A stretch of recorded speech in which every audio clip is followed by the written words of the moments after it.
Our first award today is a Lifetime Support Award, and it goes to Beverly and Albert Kean, who I think are seated at our front table here.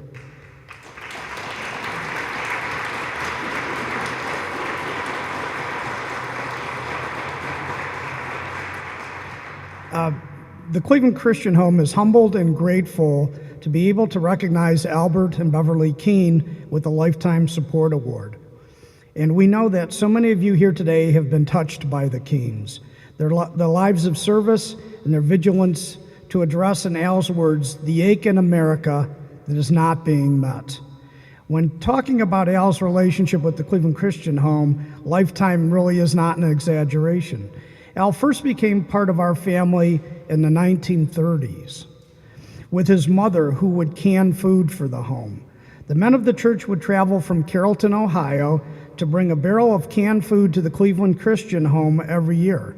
You can still do it now if you want. We'll accept a barrel of food. And the road between Carrollton and Cleveland ran both ways. Just a child himself, Al remembers the kids from the Cleveland Christian Home who would visit Carrollton. Okay, well, sorry. So I should skip over this part of it? The Carrollton Christian Church with Mom Thorpe to spend their summers. In 1949, Al married Beverly Ann Thomas, and for the last 65 years, they have been partners in all things.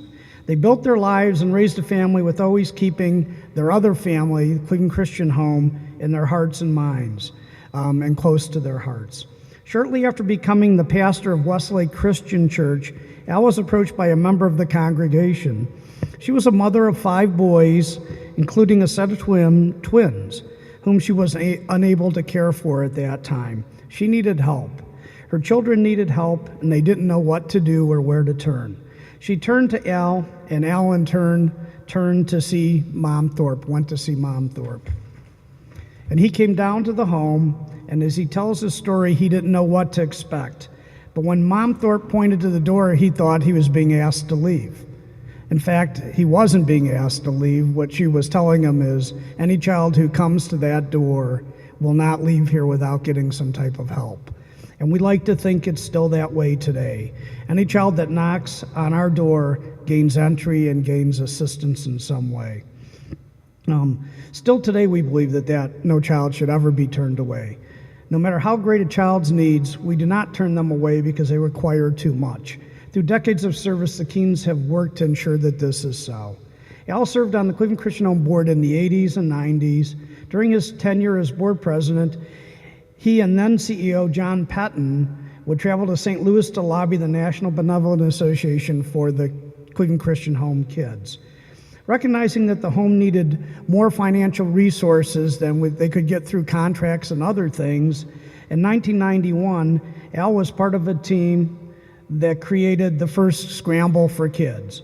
He did it along with Frank Boren and Ralph Smith, and they named it and they established the Scramble for Kids, a golf outing that still exists today. Al, along with Beverly, has planted so many seeds in Cleveland Christian Home, and we continue to watch them bloom. Generations of children and families have benefited from their service, support, and kindness. Thank you both for a lifetime of blessings. You are truly angels to the children that have come through this home. Mr. and Mrs. Al and Beverly Kean.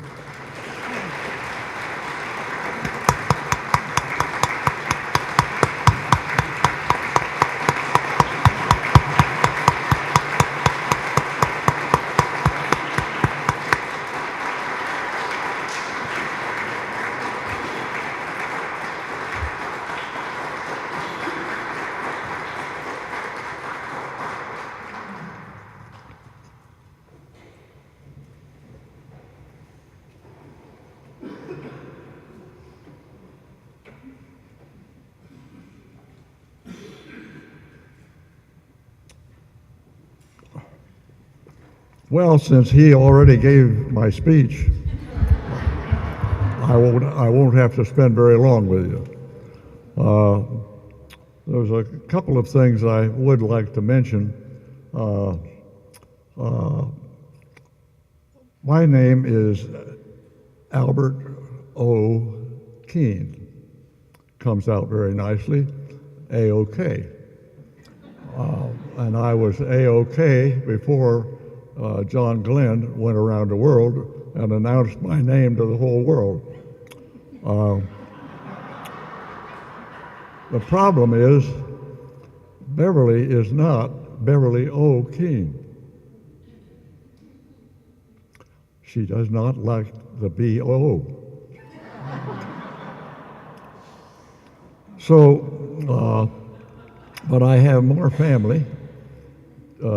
Judy, who drove in this morning from Toledo to be here. She's a paralegal in Toledo.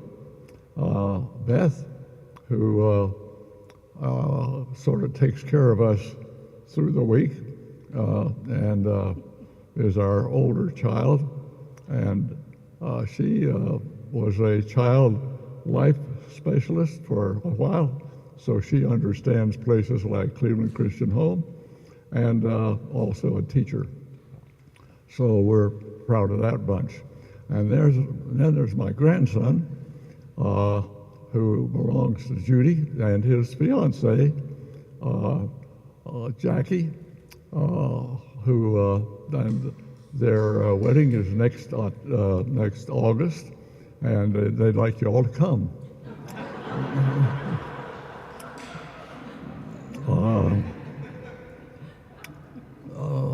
My memories of Mom Thorpe are very, very clear. Her coming to Carrollton, to my home church with the kids, really was an event we all looked forward to every year.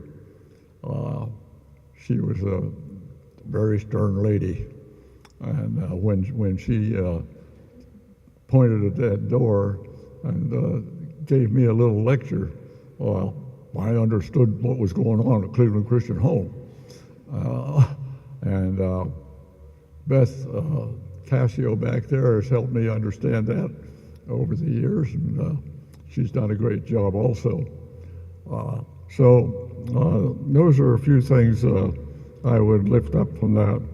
I do remember the smells and sounds of Mother getting all those mason jars full. She poured everything in that, including her heart, and the food was brought up to the home. One of the memories I have is, I don't know why, I was here one Sunday morning, and I watched Mom Thorpe leading a group of kids all the way down to Highland Church. Anybody here from Highland? Nobody left from old Highland Church? Oh dear. Well, another one who had a bearing probably on her coming there was Frank Ford, who was at the church on the corner, which the home now owns. What is that? West Boulevard Christian. That's now one that belongs to the home. Well, Frank Ford was the pastor of that church, so he had some bearing, I think, on Mom getting down there to see us.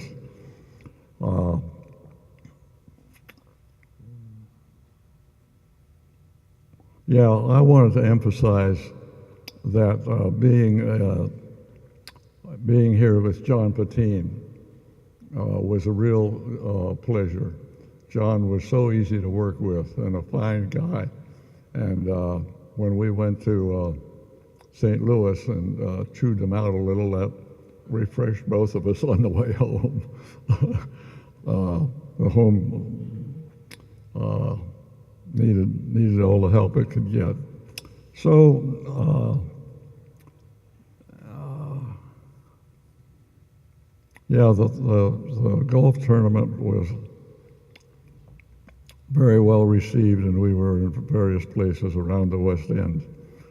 So, all in all, it's been a good association with the home, and I wish the home nothing but good. And God bless the home, and God bless all of you.